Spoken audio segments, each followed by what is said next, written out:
This is Meredith for Real, the Curious Introvert, and I'm Meredith. Around here, we explore taboo questions and societal blind spots. Each high-contrast guest gives you the layered deep dive you crave, not just the Google results making headlines. My mission, and yours if you choose to accept it, is to inspire curiosity by exploring the nuance and paradox of our world. Each episode is different, so bring your ADD and your earbuds and have a look around. This episode comes to you directly from your feedback on my latest topic survey in my private Facebook group. You said you wanted to hear more about nutrition as a mental health solution, so I went on the hunt to find this wonderful guest. You'll hear what mineral deficiencies could cause anxiety and how to upgrade your mind-body connection so that you can better connect your food with your mood. Which, confession time, I totally had an apple fritter from Publix this morning, and 2 hours later, I can tell you my head is so foggy and I feel like a slug. I'm just keeping it real over here. My guest also shares what foods are mood boosting and even some of her deep insights from her struggle with bulimia. If you'd like to give input on future episodes, consider this your official invite to that Facebook group I mentioned. I also post content in there that I don't share anywhere else, like a recent wardrobe malfunction. Not as exciting as you might hope, but still an honest behind the scenes. Search MFR Curious Insiders on Facebook or click the link in the show notes to request to join. I hope to see you in there. And if you end up liking this episode, you'll also like the new Spotify playlist I made of mental health episodes. I put that in the show notes. But if Spotify isn't really your thing, you can check out the episode about food addiction. That's episode 251. All right, friends, keep it curious. Anxiety is the most common mental health concern in North America. And in the US, 31% of Americans suffer from the condition. And while there are just as many external explanations as there are prospective remedies, one thing is overlooked for both cause and cure: food.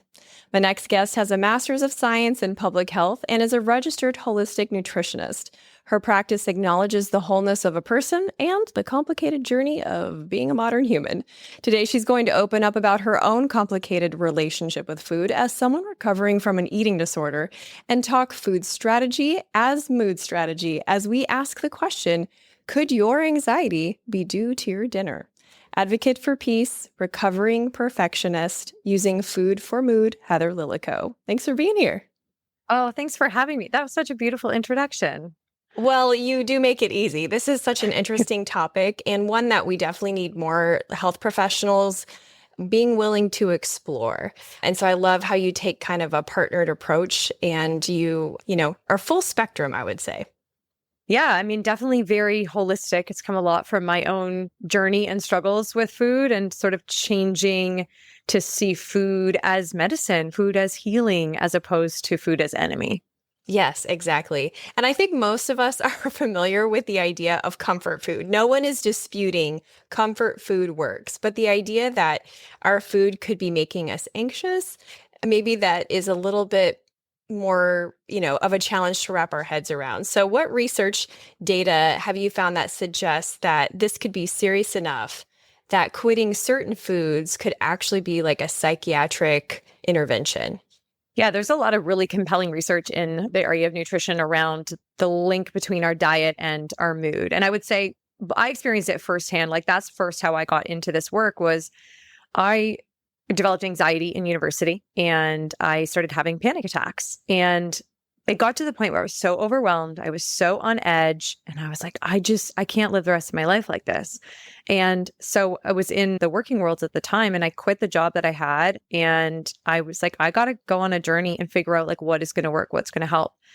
And I was becoming a nutritionist sort of on the side. And I was started off more like general kind of counseling. And then I started to get really interested in the link between food and anxiety. And so I started to play around with my diet and I saw that there were these trends that, when I removed or reduced these certain foods, I started to feel a lot better. And so I started diving into the research to see like what physiologically is going on in the body that is causing this link to happen. And so I started to see that there are certain foods that relate to anxiety, and there are also certain nutrients that people, when they're deficient in, can display symptoms of anxiety. So if you're not getting what you need, your body doesn't have the building blocks to help you feel calm.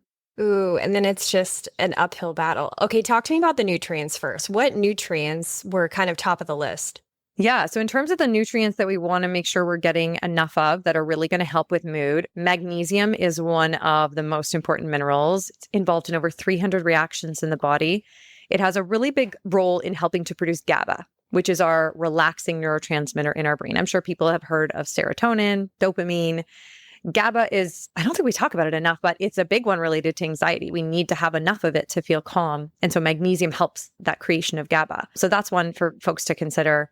B12 as well, or vitamin B12. Our B vitamins are like our energy vitamins. And when we don't get enough of them, our mood suffers as a result of that. And when we are stressed, we burn through them. We need a whole lot more of them.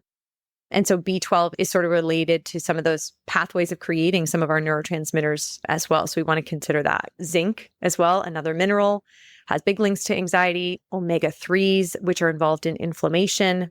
We want to make sure we're getting enough of those because a side effect of inflammation can be feeling anxious, can be feeling depressed as well. But we want our brain to be happy and full of, have enough antioxidants that helps protect it from inflammation. But just by nature of like how we live our lives, we're exposed to so much inflammation, right? Pollution and plastics and different things that can lead to disrupting our hormones and causing inflammation. So we want to make sure that we're getting things like omega-3s that are going to help us feel calm and relaxed.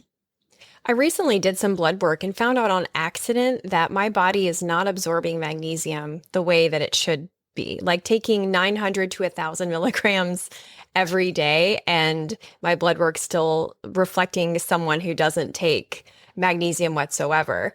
For people who are wanting to kind of start at that level, really precision nutrition medicine, if you will, are there certain labs that they should request from their doctor in order to make those food choices differently?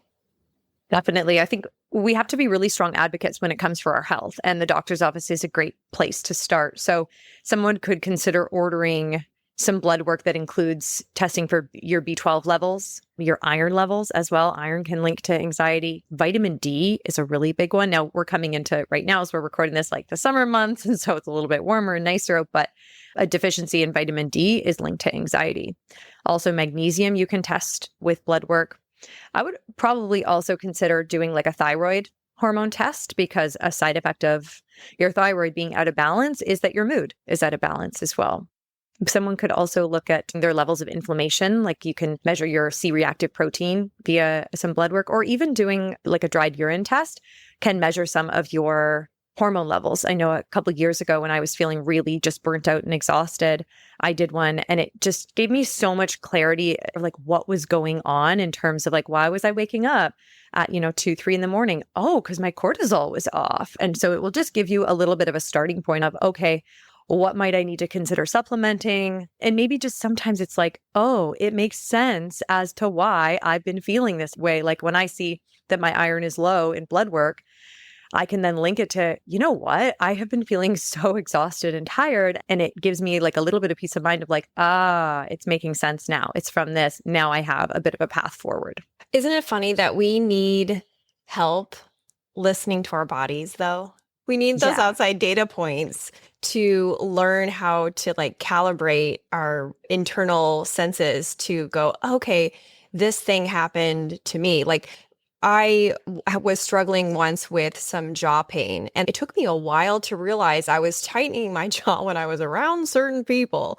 So just in case I'm not the only one who struggles with that, body, mind, non-communication, how do you advise your clients to help kickstart that mind-body connection so that they can figure out when I eat X, I feel Y? Yeah, I think it's important to know your own body and know what agrees with you and what doesn't. And some of the symptoms or signs people could start to look out for are after a meal, like how do you feel? Do you feel bloated? Do you feel sluggish and tired? Do you feel that kind of brain fog where you just feel like you're not firing on all cylinders, like you can't think clearly? Is there fatigue there? Is there irritability? We really want to bring a sense of curiosity. That's like the biggest tool we have is curiosity about how do I feel when I eat certain things. And perhaps maybe another question to ask is, how do I feel when I don't eat something? And what I mean is, I had this client I was working with, and we were working on some digestive issues along with anxiety. And I had recommended, why don't we try pulling out dairy and let's see what happens? And she was really resistant to it and said, I don't really think I have a problem with dairy. I eat it all the time. Like, I don't have bloating, anything. And I said, well, let's just get curious and let's just see. And so we pulled out dairy for a couple of weeks, and she came back and she said, Heather, I didn't realize I was just bloated all the time. Like, she just wasn't tuning in necessarily because it was like this low level kind of response.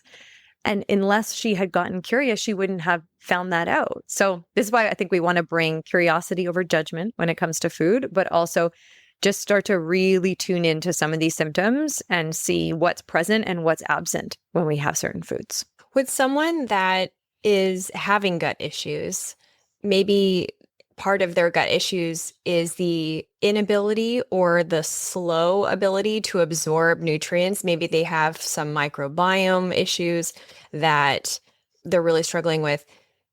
Do they need to prep differently in order to make these changes? Because like the magnesium, I'm not absorbing it. It don't matter how many supplements I take, and I'm working with a functional doctor to remedy that. But like, is there a different strategy for someone that has always had tummy issues? We want to consider, for most times, it's really not the food's fault. Now, we are going to go over some foods later that perhaps I do think that no matter, how strong your gut is, it's like these foods are going to cause this reaction. It's just physiologically what they do. But in general, like real whole foods, if they're causing a reaction, it's not like the food's fault per se. It's can be that the body is in a state of imbalance, right? So that gut bacteria, for example, we don't have enough good gut bacteria, or the bad guys have kind of taken over. That's going to lead to the imbalance. So that's really the root that needs to be addressed, is let's bring the gut back into balance, both with perhaps like some probiotics, some gut bacteria we're going to add in.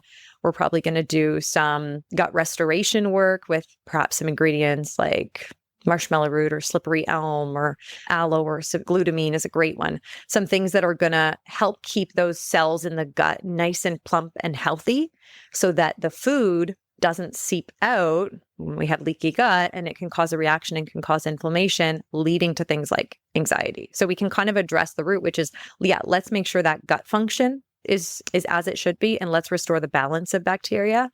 And I'm even going to add a piece that most people miss, which is, how are you eating? I call it the unsexy side of food. But it's, if you are eating on the go, and if you're scarfing down your food over the sink, or if you're eating while watching TV, your body is not in a state of rest and digest, which needs to happen for digestion. And so we live in this culture of like busyness and, always packed full and so many things going on, that it can be really hard to take time for our meals. But that's often where I start with clients, is like, step number one, let's practice good digestion principles of, taking a few breaths before you sit down. Just actually today, I was leading a mindful eating session for a company, and I took them through the process of like sitting down, having a snack, taking a few deep breaths, using your senses, really enjoying the food. Chewing thoroughly is such an underrated step for digestion. Like, you should honestly feel like a horse when you're eating, in that you're just like chew. That really prepares the body to be able to digest it well. Yeah, people don't think about that. That's really interesting. That would be a great first step for the people that are struggling with that mind-body disconnect as a practice. I want to go back to what you said about it's not quite the food's fault. Would that imply that food-induced anxiety is essentially a type of allergy? I would say allergy. I would say that there's a big connection between how the gut functions and your mood. And it goes both ways, which is interesting. It's kind of like a chicken or the egg thing, in that an imbalance in gut bacteria, because your gut bacteria make a lot of your mood-boosting neurotransmitters. And so an imbalance in gut bacteria means you're not getting those mood-boosting neurotransmitters produced, right? You're going to feel anxious. But what we also know is that when anxiety is present, it further disrupts the gut. So there's like all these bidirectional signals going on. One of the main pathways we have to communicate with the gut is through the vagus nerve, which is like our main relaxing nerve. So much interesting research coming out about that. But this is why practices like slowing down for digestion will get that vagus nerve involved to help really relax and like be able to digest your food fully. So there is a relationship, but I don't think we can say with finality that like these, foods will cause this, but we can say that they are certainly related. Well, there's like two chicken egg scenarios because the gut is said to be the first brain, right? And most people who have depression, anxiety also have some sort of gut issue. But then also the other chicken egg question is, don't we eat a certain way when we feel anxious, right? Like the anxiety makes us seek out those foods that make us feel calm, whether it's because of a childhood memory or their ingredients in the actual food. So I feel like it's muddy waters. Yeah, it absolutely, right? And anxiety can also, it can lead us to eat more and perhaps crave more things, usually like carb forward things, because it's like, oh, I just want some comfort, some energy. But anxiety can also deplete appetite, right? Like, have you ever been so anxious to maybe have like a big meeting or like a public speaking kind of event and your appetite just like completely shuts down or you feel nauseous? Girl, like, we know there's a that link. don't happen over here, okay? These people that are like, I forgot to eat or I'm so anxious I haven't eaten. No, absolutely. Fair enough. Never have I ever. Let the record reflect. Fair enough. Fair enough. For some folks, that might be the case. I'm more in the camp that like I would turn to food for comfort. But recently I was on national television and it was live. And like right before that, like trying to eat breakfast in the morning was such a struggle because I was like, oh my, I'm going to puke like live on air. Like this is what's going to happen. So anxiety definitely can affect our gut, our whole body. I'm sure people feel like the physical sensations of anxiety, right? Like it's not just something that's like in your head overthinking. It's you have this kind of like physical response to it that's really challenging. Well, I think it would make it extra challenging to assess things because that's where I find that I have had the most improvement in. And when I talk with others about things that are maybe in this general area of discussion, that's where they have the hardest time is because culturally we are taught to outsource our wellness 100%. Don't even come with a hypothesis to the doctor's office unless it's a pharmaceutical commercial that you saw and they told you to ask your doctor about it, right? So it's like, so some of it is a little bit of that social conditioning, but because that part is so difficult, that is kind of like the bulk of my questions that I want to ask you, because further muddying the waters is also this shift that we've had where mental health conversation has made it into the mainstream. Thank goodness, it's done so much good. But when casual mentions of anxiety are the norm and, you even have like in-group benefits by having anxiety, meaning like maybe you're sharing with a group on a social media platform and all these people have anxiety. If you're suddenly like, I ate broccoli and now I feel better, you're out of the group, buddy. So how do you navigate that self-assessment in an honest way when we have all of these confusing factors at work? I think a lot of it comes down to your beliefs about yourself and your beliefs in terms of like your self-trust. And what I mean is if I have a belief that I trust myself, I know what's best for my body because I'm so tuned into its signals, then I'm going to eat in a way that feels intuitive, that feels what I'm naturally drawn to.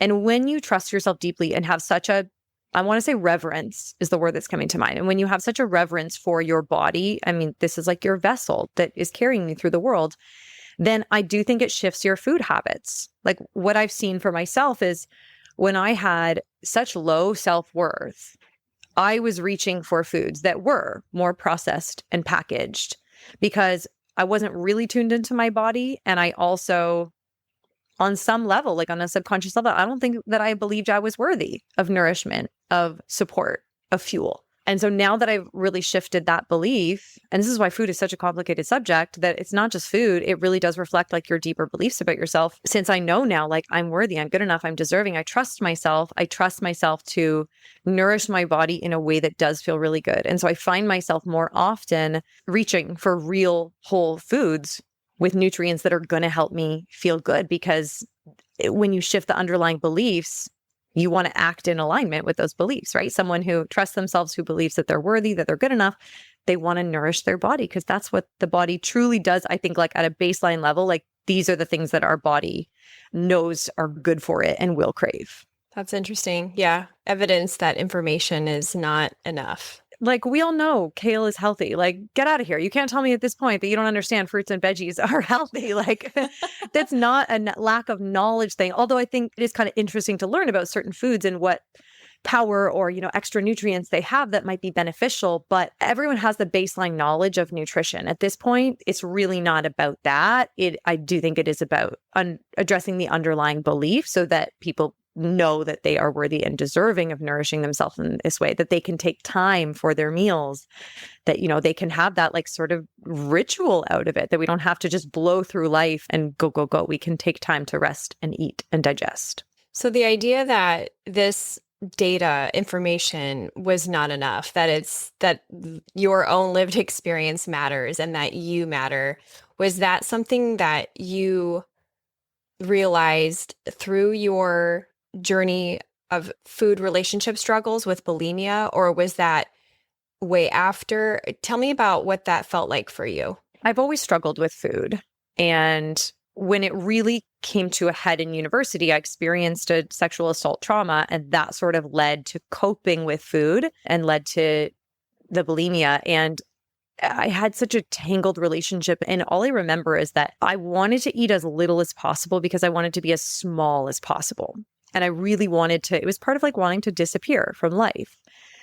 And I would go through these periods, though, of feeling like out of control or feeling really intense emotions and not having the coping skills to be able to handle those emotions, like anxiety being one of them. And so I would eat to numb out. And then I would feel so much shame because I thought, oh my gosh, like, how do you have no self-control? You can't even control what you eat.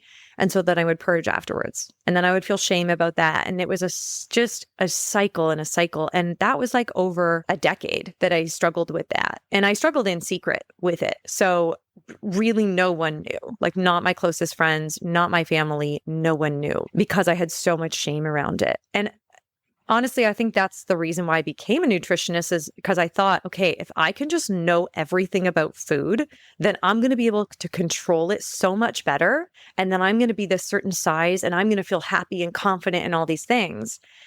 And what I found was that having the knowledge about nutrition, it didn't help in terms of being able to cope with the emotions. Like that was the underlying real root of the bulimia. So that I had to address through years of therapy, through yoga, through meditation, and through these practices of like really sitting with food and having sometimes like exposure therapy to foods that felt, scary, I would say, to me, or I had heard, this food is bad for you, and thinking like, oh, I can't ever have it in the house because I'm going to binge on it. Flash forward to in my freezer, there's like ice cream sitting there and it's totally fine. It's okay. It can be there and I don't have to worry that I'm going to like eat it all at once and then feel really guilty about it. But this takes a while, I think, to kind of, retrain our relationship with food. Do you think making food a moral issue is part of the general struggle?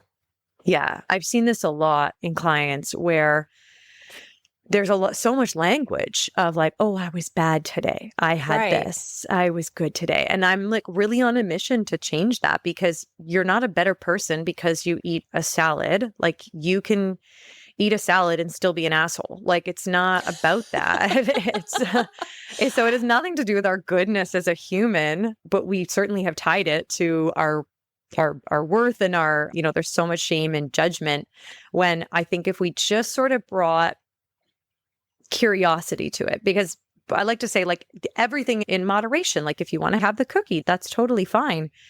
But I also want to balance it with this perspective of like, is it self-loving? Is it self-care if I'm going to eat this thing?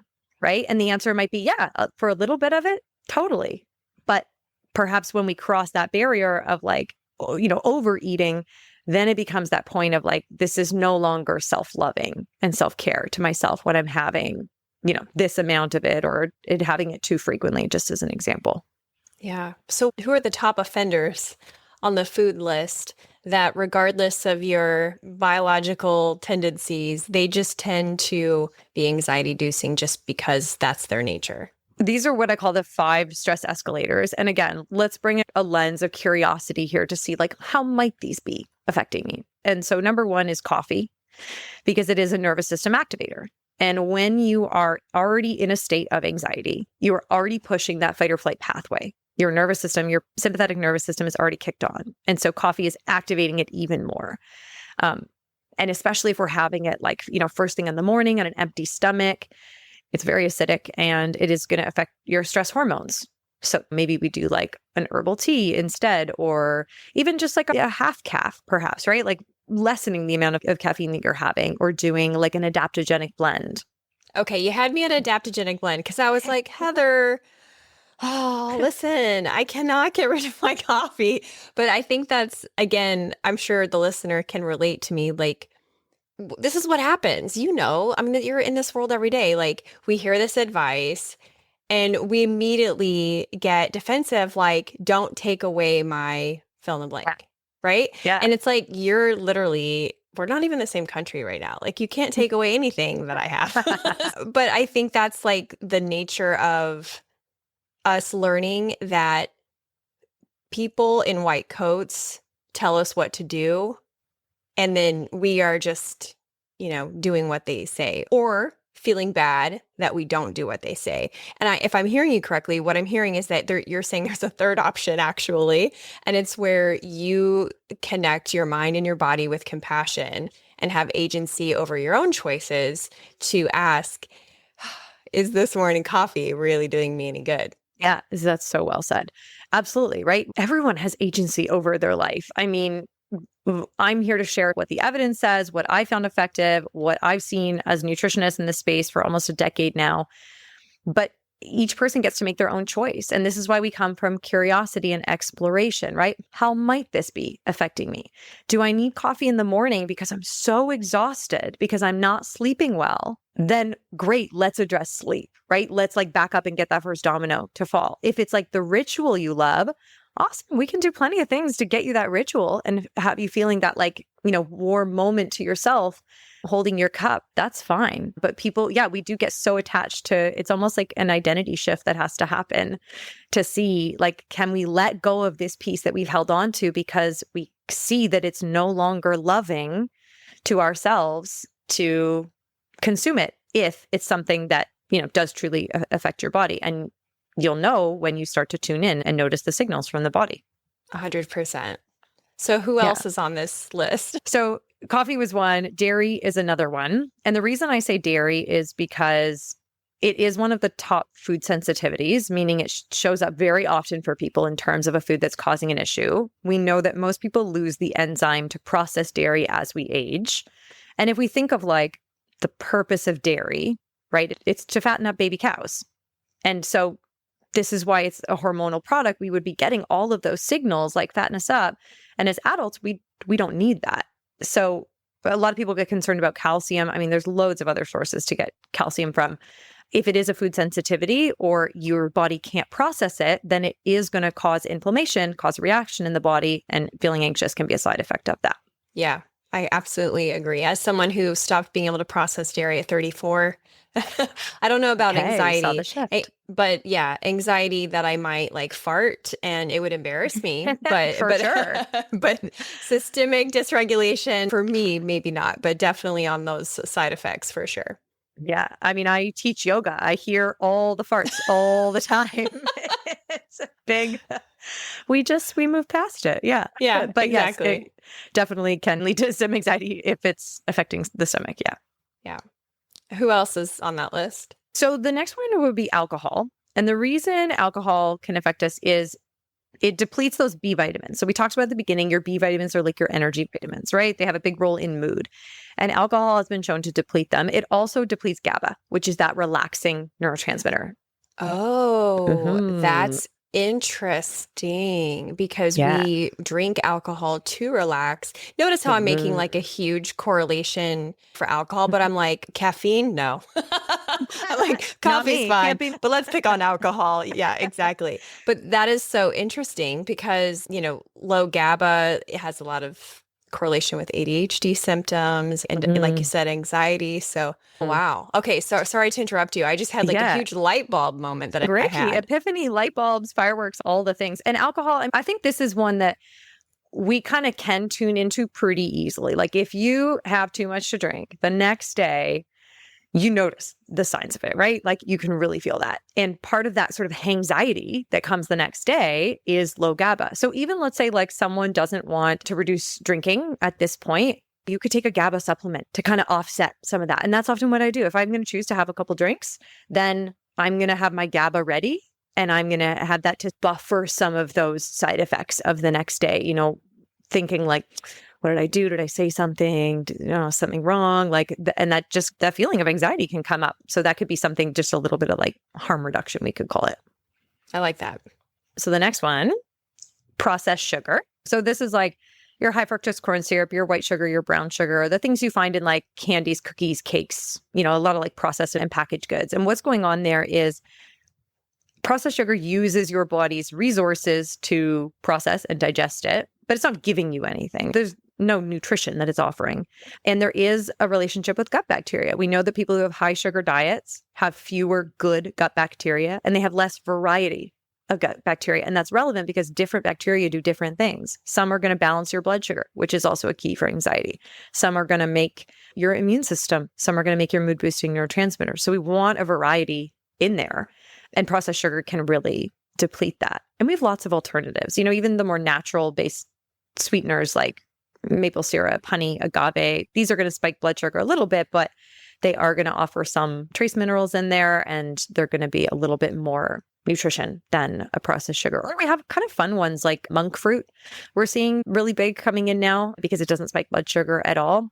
And it's been used for a long time in Asia, but we're started seeing it more in the West now. Those things are all my friends for sure, as a sweet tooth is one of the things that I definitely have. And I'm so glad that you brought up blood sugar because this was something that I wanted to ask you specifically about. I was reading that 25 to 30% of Americans have chronically high blood sugar, hyperinsulinemia. And then I thought, wait a minute. What was the stat that I just looked up about the percentage of Americans who have anxiety? 31%. Almost the exact same percentage of the Americans who are experiencing chronically high blood sugar. So at its core, could chronic anxiety, be a condition of chronically high blood sugar levels? It's possible. They're certainly related in that when our blood sugar is high, and then it's going to end up taking a dip and we kind of end up on this like blood sugar roller coaster, we will feel anxious as a result of that. And when our blood sugar dips down, so what happens is like when our blood sugar is high, insulin comes to the party and tries to, okay, this is super dangerous to have this really high glucose in the blood. Let's try to get it out. And then the blood sugar will dip down quite low. Adrenaline has to get involved to come kick it back up. And adrenaline is anxiety, basically. Oh, right. It's related for sure. I wouldn't say that it's like the sole cause. I think there's a lot more going on with like neurotransmitters and things, but a side effect of your blood sugar being dysregulated is feeling anxious. That's so interesting. I never really made the connection between adrenaline and anxiety. Hey, Curiositors, just a quick pause to show gratitude to our sponsors and give you some special deals. From time to time, I recommend other podcasts you might like. And here's one I know that you're going to love. It's the Jordan Harbinger Show. I love it because it's smart without being too highbrow and 1,000% ADD friendly. I know, you love it already. I'm a genuine true fan. When I have time to listen to podcasts just for pleasure, not, guest research, the Jordan Harbinger Show is my automatic choice. It's like when you're hungry and someone asks you what you want, and then before you even have a minute to think about it, you find yourself at Chick-fil-A because, obviously. Jordan's the Chick-fil-A of podcasts. Some of my favorites include the one with the man held hostage by Somali pirates. That's episode 115. And the pain psychologist about how pain lives in the brain, not in the body, episode 661. You can't go wrong with adding the Jordan Harbinger show to your rotation. It's incredibly interesting and there's never a dull show. Search for the Jordan Harbinger show, that's H-A-R-B as in boy, I-N as in Nancy, G-E-R, on Apple Podcasts, Spotify, or wherever you listen to podcasts. The Florida Panhandle isn't just the home of your favorite podcaster. That's me, by the way. Shameless, I know. But it's also a go-to spot for a lot of families on vacation. Don't plan a Pensacola trip without getting tickets to the UWF Historic Trust. It's good for a whole week, and it's a great indoor activity option. You'll recognize Trader John's where I record the show in the Pensacola Museum of History. Get your tickets in person so you can show the agent one of my emails and get $2 off an adult ticket. historicpensacola.org. Now back to the show. Remember to stay till the end where I give you a sneak peek of next week's episode. Okay, so for the person, again, who's on that journey of like, Meredith, Heather, I am just trying to make a connection between my brain and my body so that I can make worthwhile next steps, because wellness burnout is definitely a thing, right? Where people go all in and they're doing all the things that they heard about. And then a week and a half pass by and they're back in the Oreos. It's just downhill. So almost everyone has a Fitbit or some other kind of wearable. A lot of people now are using continuous glucose monitors, CGMs, those little things on your arm that track your blood sugar levels. Would there be any specific points of data on either of those things that would be helpful clues as to the connection between what we're eating and the anxiety we might be feeling?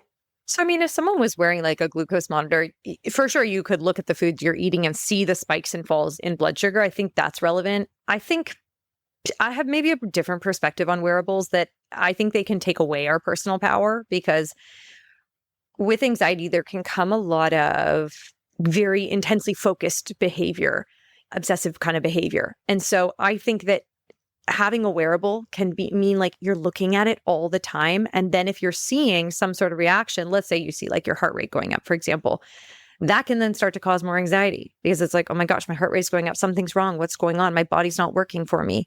And then we go to Dr. Google and like all of these, this like cascade of events, we can monitor sleep. That could be helpful, but it can also not be helpful if you're looking at it all the time and then you start to get stressed about your sleep. And oh my gosh, I have to get high quality sleep or I'm not going to function the next day and I'm not going to be able to live my life.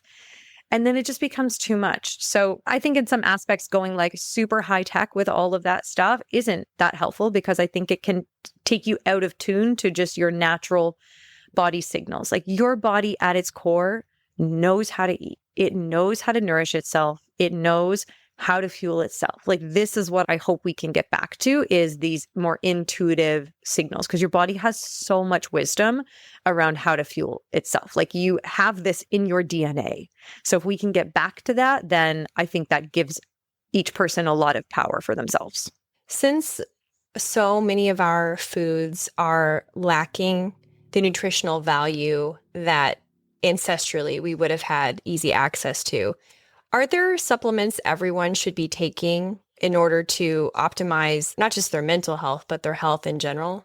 Yeah, it's a good point that a lot of the nutrients are depleting from our soil. And so our food supply has a lot of different composition of nutrients and different amounts than previously. So I think there's a time and a place for supplementation.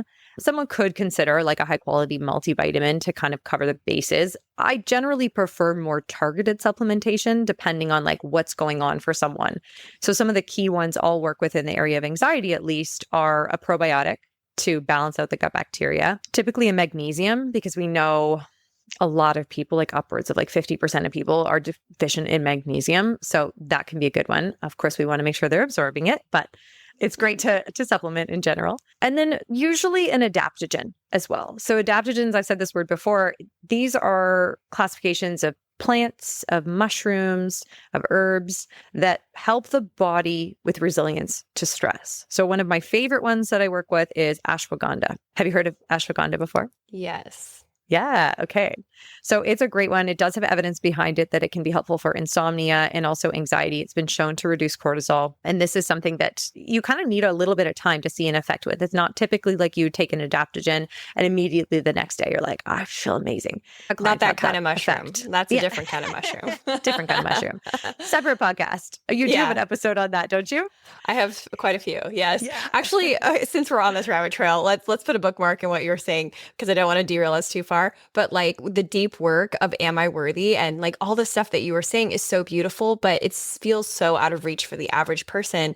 And more people I know are looking to those ancestral medicines, microdosing, especially because that's more accessible. Has that been a part of your journey at all? I mean, I've certainly had clients, it's like out of my scope of practice, of course, but I've had clients that explore that and have seen great effect with it. Great effect in terms of their mood, their motivation, like just kind of balancing them out. And I think these medicines, they have a place. Yeah, I think they can be really powerful for our mood, definitely.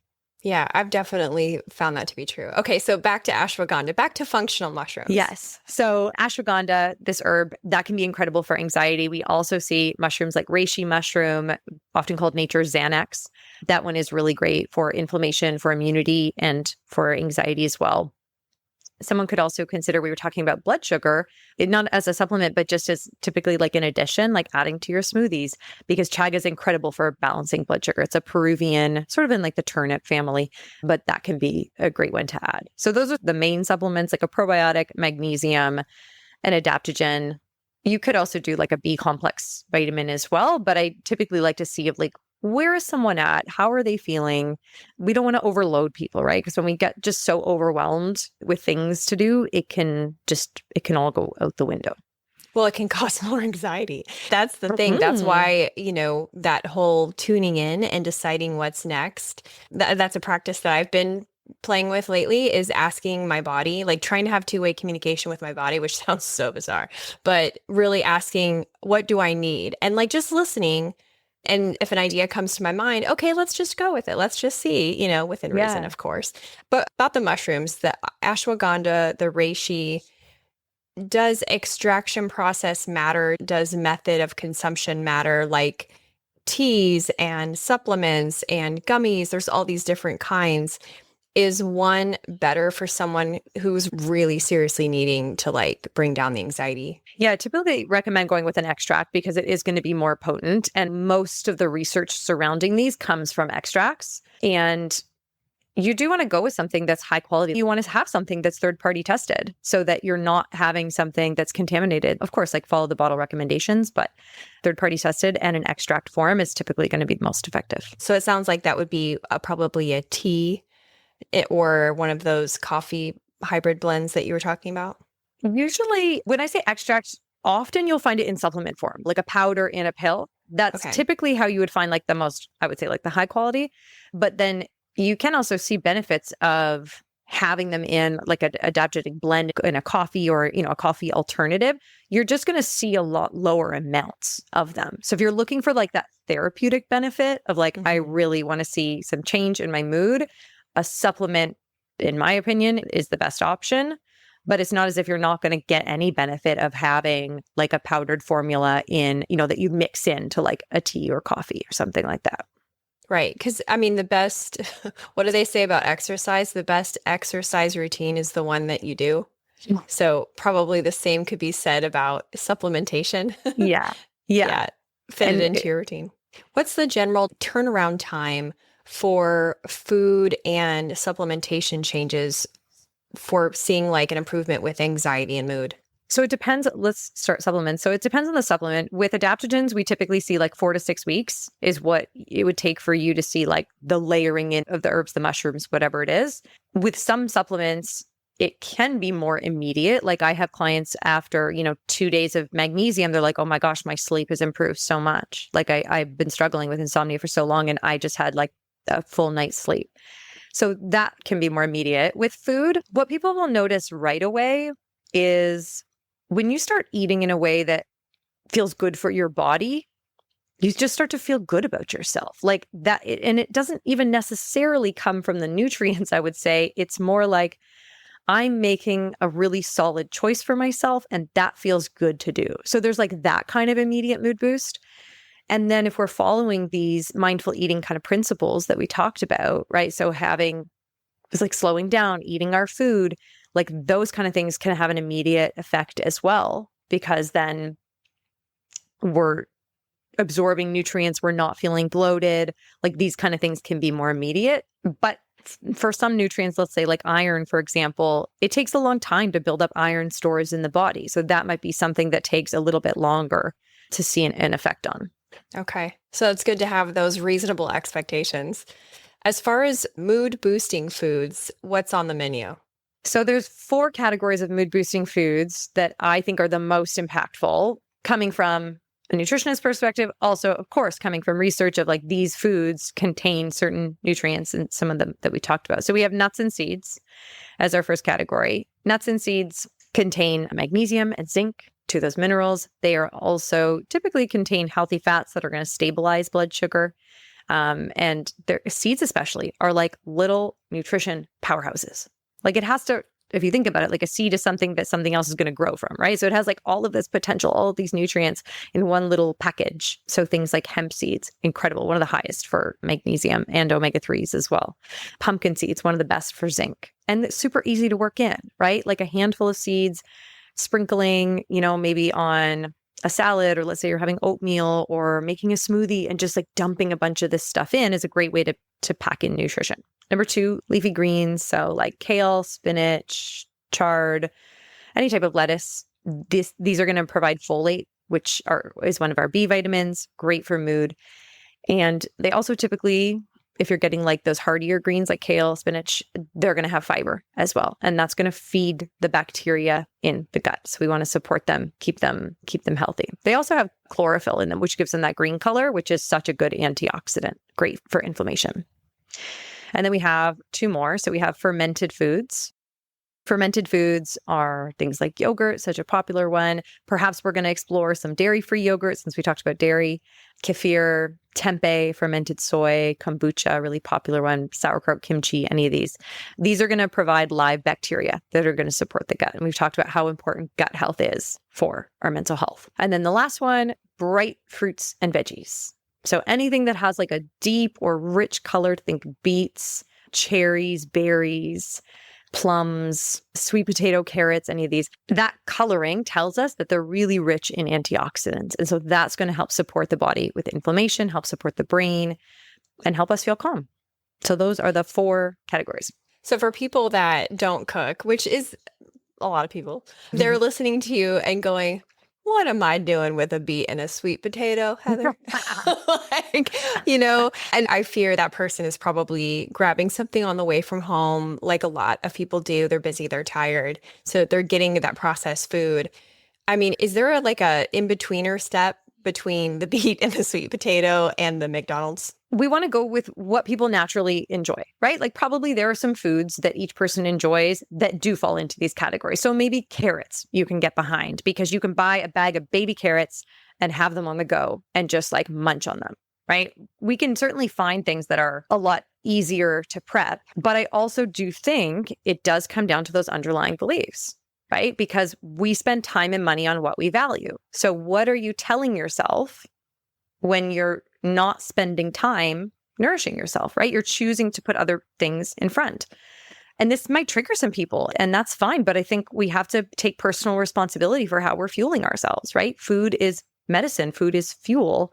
It helps us get the energy to do the things that we want to do. So if you're feeling exhausted all the time and your schedule is like packed full, we got to kind of take a step back and be like, what's that about? Like, why are we feeling like we have to overschedule and, maybe like prove your worth, whatever it is? Like, why are we feeling like we can't take time for such a basic function like eating?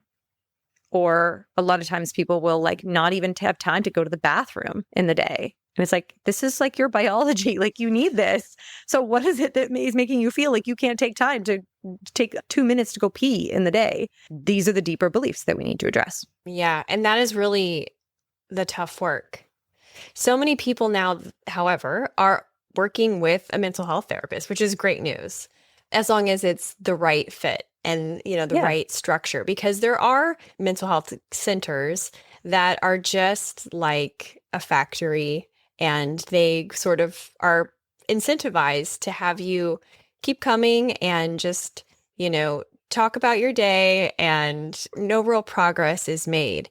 But for someone that's listening to this, I would assume that they are really wanting that progress. And so let's say they're working with a therapist. What kind of things should they bring up? How can they loop in their therapist as a partner with them on this process? Yeah, I think we want to get really aware of what our deeper beliefs are and how we might sabotage our progress. So, for example, one of my main sabotage strategies is procrastination. And I will go into that when I am about to do something big or put myself out there. And my subconscious goes like, whoa, this is really scary. So just procrastinate on it, delay. You got other quick things laundry, on your to-do list. your laundry, your closet. All of a sudden, I remember 10 other things I have to do that are important. And it's like, no, they're not important at all. But this is why the subconscious can be so sneaky, and really, like, we have to understand what it's trying to do. It's not that it's trying to sabotage your life because it hates you and it wants you to be miserable. It's trying to keep you safe. And that means keeping you the same. And so if you have these underlying beliefs that you survived with up until this point, that's what it wants you to keep rolling with, because that's what feels safe. And so this is a conversation that people can have with a therapist, is like, what are some of my underlying beliefs that I'm coming in with?